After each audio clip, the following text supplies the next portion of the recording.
بسم اللہ الرحمن الرحیم۔ ہم نے آج تراویحوں میں سورہ نساء کی آیات پڑھنی شروع کی ہیں۔ اس میں سے میں چند آیات ہیں کہ جن کو آپ کے سامنے بیان کر رہا ہوں اختصار کے ساتھ۔ پہلا پیسج کہ جو میں آپ کے سامنے پیش کر رہا ہوں وہ ہم نے پہلی رکعت میں پڑھا، آیات 17 اور 18۔ اللہ تعالیٰ کا ارشاد ہے، اعوذ باللہ من الشیطان الرجیم، بسم اللہ الرحمن الرحیم۔ انما التوبۃ علی اللہ للذین یعملون السوء بجہالۃ ثم یتوبون من قریب فاولئک یتوب اللہ علیہم وکان اللہ علیما حکیما۔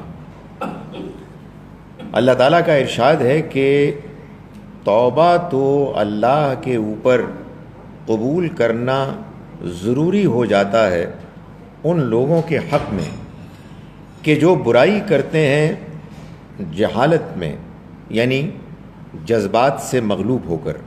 لفظ جہالت عربی میں علم کے مقابلے میں بھی آتا ہے اور حلم کے مقابلے میں بھی آتا ہے۔ یہاں یہ لفظ حلم کے مقابلے میں آیا ہے، یعنی آدمی جذبات سے مغلوب ہو جائے، صورتحال ایسی پیدا ہو جائے اچانک کہ وہ اپنے جذبات پر قابو نہ پا سکے۔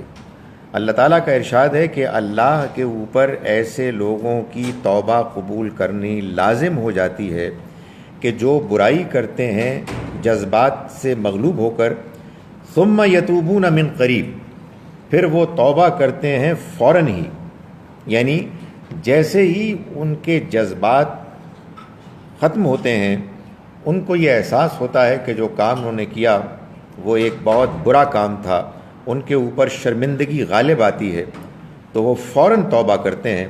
فرمایا فاولئک یتوب اللہ علیہم، یہ وہ لوگ ہیں کہ اللہ جن کی توبہ قبول کرے گا۔ وکان اللہ علیما حکیما، اور اللہ جاننے والا ہے، حکمت والا ہے، یعنی اللہ جانتا ہے کہ کنوں نے کوئی بڑا گناہ کیا صرف اس وجہ سے کہ وہ کسی صورتحال میں پھنس گئے تھے یا جذبات سے مغلوب ہو گئے تھے اور جان بوجھ کر سوچ سمجھ کر انہوں نے یہ کام نہیں کیا۔ تو اللہ جانتا ہے اور حکمت والا ہے، اللہ اپنی حکمت سے ایسے لوگوں کی گناہوں کے بعد توبہ کر لینے کو قبول فرمائے گا۔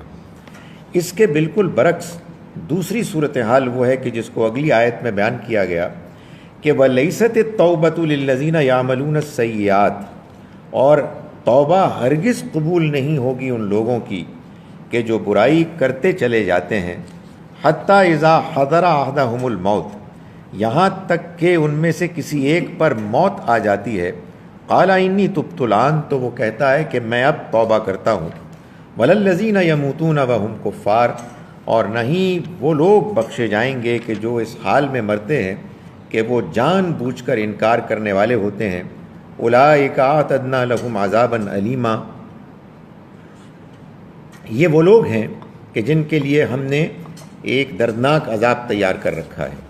یعنی ان دونوں آیات میں اللہ تعالیٰ نے توبہ قبول کرنے اور توبہ قبول نہ کرنے کی جو حدیں ہیں، دو ایکسٹریمز ان کو بیان کر دیا ہے۔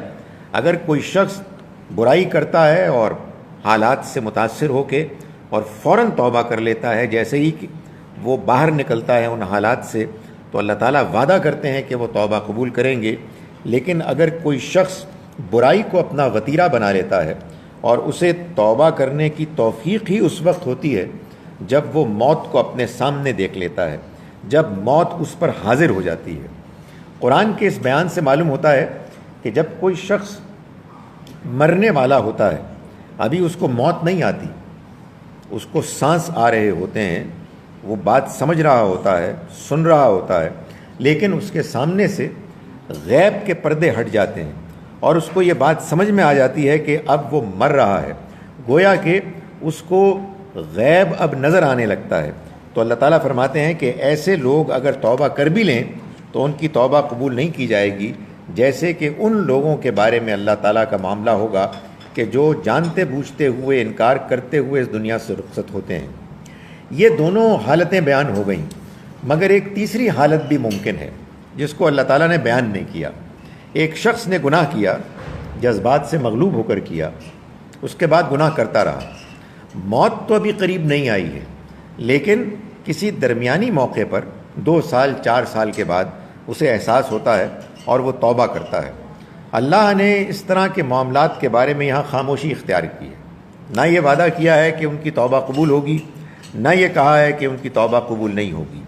گویا کہ اللہ تعالیٰ یہ چاہتے ہیں کہ ایسے لوگوں کے معاملے میں بیم و رجا، ایک خوف اور امید کی کیفیت ہو، اور وہ اللہ تعالیٰ کے سامنے گڑ گڑاتے رہیں اور توبہ کرتے رہیں. اللہ کی رحمت سے اس بات کی امید ہے کہ ایسے لوگوں کو بھی اللہ کسی طریقے سے معاف فرمائے گا جو ان کے اپنے اعمال کے براہ راست نتیجے کے ساتھ تو نہیں، بلکہ معلوم یہ ہوتا ہے کہ جو احادیث سے یہ بات سامنے آتی ہے کہ نبی اکرم صلی اللہ علیہ وسلم کی شفاعت آپ کے بعض امتیوں کے لیے مفید ثابت ہوگی. معلوم ہوتا ہے کہ یہی وہ لوگ ہیں کہ جن کو اللہ تعالیٰ یہ توفیق دے گا کہ وہ اگر توبہ کر لیں، اگرچہ کہ فوراً نہیں بلکہ بعد میں، تو اللہ ایسے لوگوں کو اپنی رحمت سے معاف کرنے کا اہتمام ایسے کرے گا کہ قیامت کے روز وہ اپنے پیغمبر اور اپنے نیک لوگوں کو صلی اللہ علیہ وسلم یہ فرمائے گا کہ آپ ان کے بارے میں اگر شفاعت کرتے ہیں تو میں ان کو معاف کر دوں. اور نبی صلی اللہ علیہ وسلم ان کے بارے میں شفاعت فرمائیں گے اور ان کو معافی حاصل ہو جائے گی. یہی بات ہے کہ جو احادیث سے بھی معلوم ہوتی ہے. دوسرا جو میں مقام آپ کے سامنے اختصار کے ساتھ پڑھ رہا ہوں وہ اسی سورہ مبارکہ کی وہ آیت ہے کہ جو ہم نے چوتھی رکعت میں پڑھی. یہ آیت نمبر 59 ہے. اللہ تعالیٰ کا ارشاد ہے، یا ایھا الذین آمنوا، ایمان والو، اطیعوا اللہ و اطیعوا الرسول، اطاعت کرو اللہ کی اور اطاعت کرو رسول کی. یہ بات قرآن میں بار بار آئی ہے. اس کا مطلب کیا ہے؟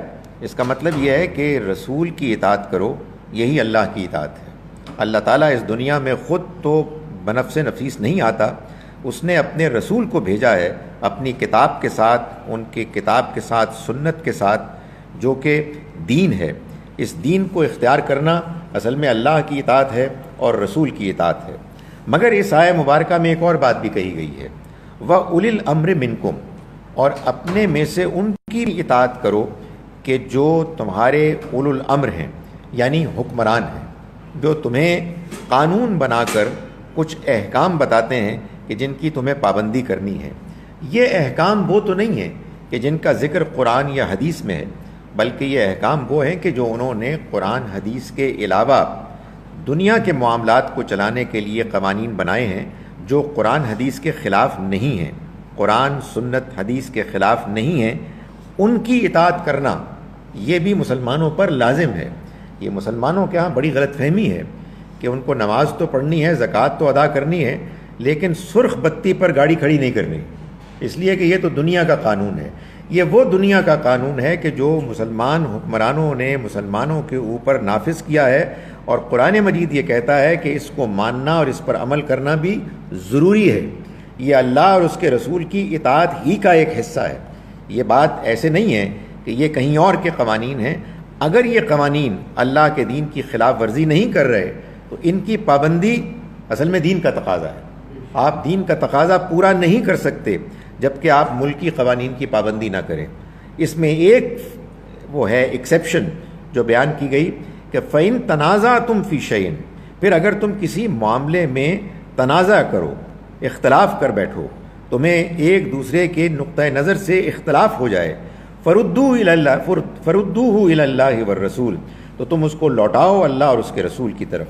یعنی اگر کوئی قانون ایسا بنے کہ جو تمہارا خیال ہے کہ دین کے خلاف ہے، تو پھر تمہیں اس بات کا اختیار حاصل ہونا چاہیے کہ تم کسی ایسی عدالت میں جاؤ، کسی قاضی کے پاس جاؤ، کسی پنچایت کے پاس جاؤ، اور ان سے یہ کہو کہ یہ ہمارے حکمران نے ہمارے اوپر جو حکم نازل کیا ہے یہ اللہ اور اس کے رسول کے احکام کے خلاف ہے. تو پھر وہ جو فیصلہ کریں وہ فیصلہ مان لیا جائے گا. فرمایا کہ ان کنتم تؤمنون باللہ والیوم الآخر، اگر تم اللہ اور آخرت کے دن کو مانتے ہو تو تمہیں یہ لازماً کرنا ہے کہ اللہ اور اس کے رسول کی اطاعت کے علاوہ تمہیں اپنے حکمرانوں کی باتوں کو بھی ماننا ہے. ان قوانین کی بھی پابندی کرنی ہے کہ جو قوانین وہ دنیا میں اپنے ملک کے نظام کو چلانے کے لیے بناتے ہیں ان کو بھی اسی طرح سے ماننا ہے اور ان پر عمل کرنا ہے جیسے کہ دین کے احکام پر عمل کرنا ہے. ذالک خیر و احسن تعویلا، یہی بہترین معاملہ ہے اور یہ انجام کے لحاظ سے بھی سب سے بہتر چیز ہے۔ یہ دوسرا مقام ہے، اور جو اس کے علاوہ ایک اور آیت میں آپ کے سامنے پڑھ رہا ہوں، وہ ابھی تک تو ہم نے تراویح میں نہیں پڑھی، لیکن جس طرح سے تراویح پڑھ رہے ہیں انشاءاللہ وہ عنقریب آیت آ جائے گی۔ یہ آیت مبارکہ ہے آیت نمبر 135۔ اللہ تعالیٰ کا ارشاد ہے، یا ایھا الذین آمنوا، ایمان والو، کونوا قوامین بالقسط شہداء للہ، ہو جاؤ انصاف قائم کرنے والے اللہ کی گواہی دیتے ہوئے، یعنی مسلمانوں، ایمان والو، تمہیں انصاف کرنا ہے، ہر حال میں انصاف کے قائم کرنے والے بن جاؤ اللہ کی گواہی دیتے ہوئے، یعنی تمہارے انصاف سے یہ بات معلوم ہو کہ تم لوگ اس دنیا میں اللہ کے گواہ ہو، لوگ تمہارے عمل سے، تمہارے طور طریقوں سے، تمہارے ایک دوسرے کے ساتھ معاملات سے یہ جانیں کہ انصاف کیا ہوتا ہے۔ اور اللہ تعالیٰ دنیا میں انصاف دیکھنا چاہتا ہے بندوں سے، تو وہ کس قسم کا ہوتا ہے؟ اے ایمان والو، تم اس کا نمونہ بن جاؤ۔ آگے فرمایا، وَلَوْ عَلَىٰ أَنفُسِكُمْ، چاہے اس کے نتیجے میں خود تمہارے اپنے مفادات پر زد پڑے۔ جب تم فیصلہ کرو لوگوں کے درمیان آپس کے معاملات میں، تو یہ مت دیکھو کہ تمہارا مفاد کیا ہے، کیا چیز ہے جو تمہارے فائدے کی ہے، انصاف کرو، چاہے اس کے نتیجے میں تمہارے اپنے مفادات پر زد پڑے اور تمہارے یا تمہارے والدین کے مفادات پر زد پڑے۔ والدین کی عزت کرنی ہے، والدین کا احترام کرنا ہے، ان کے ساتھ حسن سلوک کرنا ہے، ان کی وجہ سے بے ایمانی نہیں کرنی، ان کی وجہ سے ناانصافی نہیں کرنی، تمہیں ہر حال میں انصاف کرنا ہے، اگرچہ کہ اس کے نتیجے میں تمہارے مفادات پر زد پڑے، تمہارے والدین کے مفادات پر زد پڑے، والاقربین، یا رشتہ داروں کے مفادات پر زد پڑے۔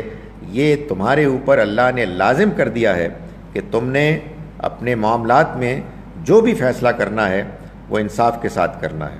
ان یکن غنیا او فقیرا، چاہے کوئی شخص مالدار ہو یا فقیر ہو، فاللہ اولیٰ بہما، تو اللہ ہی ہے کہ جو ان کے معاملے میں سب سے زیادہ ان کا قریب ہے، اس کے ساتھ وفاداری ہی ان کی سب سے بڑی ذمہ داری ہے۔ فلا تتبعوا الہویٰ، اور دیکھو خواہشات کی پیروی نہ کرنا، ان تعدلوا، کہ تم انصاف نہ کرو، اپنی منمانی چند ٹکوں کی خاطر، اپنے ذاتی اغراض کے لیے آدمی نا انصافی کرے، یہ مسلمان نہیں کر سکتا۔ مسلمان کو یہ کرنا ہے کہ ہر حال میں انصاف کرنا ہے، چاہے اس کے اپنے والدین اور رشتہ داروں کے خلاف وہ بات جائے یا اس کی اپنی خواہشات کے خلاف ہو۔ وَإِن تَلْوُوا أَوْ تُعْرِضُوا، اگر تم نے زبان مروڑی یا تم نے اعراض کیا، یعنی ایک ناانصافی کرنے کا طریقہ یہ ہوتا ہے کہ آدمی بات کرے گول مول۔ آپ سے کہا جا رہا ہے کہ آپ سچ بولیں، آپ جھوٹ بھی نہیں بول رہے لیکن سچ بھی نہیں بول رہے، آپ زبان مروڑ کے گول مول بات کر رہے ہیں۔ فرمایا ان تلوو، اگر تم نے زبان کو مروڑا، او توردو، یا اعراض کیا۔ اور ایک اور طریقہ یہ ہے کہ بندہ اعراض کرے، آپ کو بلایا جائے کہ بتاؤ معاملہ کیا ہوا تھا، بھائی صاحب صحیح بات بتاؤ، آپ کہیں میں ذرا میری طبیعت خراب ہے، میں ذرا جا رہا ہوں، پیٹ جا رہا ہوں۔ نہیں، آپ اعراض نہیں کر سکتے، آپ نے انصاف کی بات کرنی ہے۔ وَإِن تَلْوُوا أَوْ تُعْرِضُوا، اگر تم نے زبان کو مروڑ کے بات کی یا تم نے اعراض کیا، فَإِنَّ اللَّهَ كَانَ بِمَا تَعْمَلُونَ خَبِيرًا، تو جان لو کہ اللہ جو کچھ تم عمل کرتے ہو اس سے باخبر ہے۔ یہ تین مقامات ہیں کہ جو میں چاہتا تھا کہ آج کی جو آیات ہم پڑھ رہے ہیں اس کا ایک مختصر سا ایک خلاصہ آپ کے سامنے آ جائے۔ آپ کے پاس اگر کوئی سوال ہے تو میں حاضر ہوں۔ یہاں ایک سوال آیا ہے جس کو میں آپ کے سامنے پڑھ کر اس کا جواب دے رہا ہوں۔ یہ پوچھتے ہیں کہ this leads some people to pray the prophet peace be upon him to intercede on their behalf, isn't this wrong? آپ نے جو پہلی آیت کا ترجمہ کیا ہے اس کے نتیجے میں بعض لوگ یہ کرتے ہیں کہ نبی اکرم صلی اللہ علیہ وسلم سے دعا کرتے ہیں کہ وہ ان کے لیے سفارش کریں۔ نہیں، میں نے جو بات کہی تھی اس سے یہ نتیجہ نہیں نکلتا۔ میں نے جو بات کہی تھی اس سے یہ بات سامنے آتی ہے کہ اگر کوئی مسلمان ہے، اس سے گناہ ہو گیا ہے، گناہ کے بعد فوراً توبہ نہیں کی، فوراً توبہ کی تو اللہ نے گارنٹی دے دی کہ وہ معاف ہو جائے گا انشاءاللہ۔ موت کو سامنے دیکھ کر اس نے توبہ کی تو نہیں معاف ہوگا، درمیان میں اگر اس نے توبہ کی تو اگرچہ کہ یہاں اللہ نے خاموشی اختیار فرمائی ہے، لیکن میں نے گزارش کی کہ اللہ سے امید ہے کہ وہ اپنی رحمت سے ان لوگوں کو بھی معاف کرے گا، مگر ان کی معافی کا بندوبست وہ ایسے کرے گا کہ قیامت کے روز جب ان کا معاملہ سامنے آئے گا تو اللہ تعالیٰ نبی اکرم صلی اللہ علیہ وسلم کو اس بات کی اجازت دیں گے کہ اگر وہ ان کے حق میں شفاعت کرنا چاہیں تو وہ کر سکتے ہیں، اور آپ ایسے امتیوں کے لیے شفاعت کریں گے اور اللہ تعالیٰ ان کو معاف کر دے گا۔ نبی صلی اللہ علیہ وسلم نے ہم کو یہ نہیں سکھایا ہے کہ ہم آپ سے دعا کریں اس دنیا میں رہتے ہوئے کہ آپ ہماری سفارش کریں۔ یہاں شفاعت کے لیے گنجائش ہی اس وقت پیدا ہوگی جب آپ اپنے آپ کو ٹھیک رکھیں گے، اگر غلطی ہوگی تو آپ توبہ کریں گے، آپ کی توبہ لیٹ ہو جائے گی، آپ کا رویہ ٹھیک ہے لیکن وہ ذرا تاخیر مؤخر ہو گیا ہے تو اللہ تعالیٰ آسانی فرمائیں گے انشاءاللہ۔ اواب اور منیب میں کیا فرق ہے؟ ایک ہے گڑ گڑانا، اللہ کے حضور میں آہذاری کرنا، انکساری اور عاجزی کے ساتھ اس سے معافی مانگنا، اور ایک ہے مستقل اس کی طرف رجوع کرنا۔ دیکھا جائے تو دونوں ایک دوسرے کے لازم و ملزوم ہیں۔ جو آدمی منیب ہوتا ہے وہ اللہ کی طرف رجوع کرتا ہے، انابا الیہ، اس کی طرف، میری طرف جس نے رجوع کیا، اور وہ پھر اللہ کے آگے گڑ گڑاتا بھی ہے، روتا ہے، معافی مانگتا ہے۔ تو یہ دونوں مل کر اصل میں ایک حقیقت کو مکمل کرتے ہیں۔ میرا خیال ہے کہ اس کے ساتھ ہی میں، چونکہ سوال اور کوئی نہیں ہے، میں آج کے اس آیات کی وضاحت کے پروگرام کو مکمل کرتا ہوں۔ انشاءاللہ اب ہم اپنی تراویح کو جاری رکھیں گے۔ انشاءاللہ کل اسی طرح سے آگے کی آیات میں سے کچھ میں آپ کے سامنے بیان کروں گا، ان کا ترجمہ، اور اگر کوئی سوال ہوگا تو میں ان کا جواب دوں گا۔ اجازت ہے جناب؟ اقول قولی ھذا واستغفر اللہ لی ولکم۔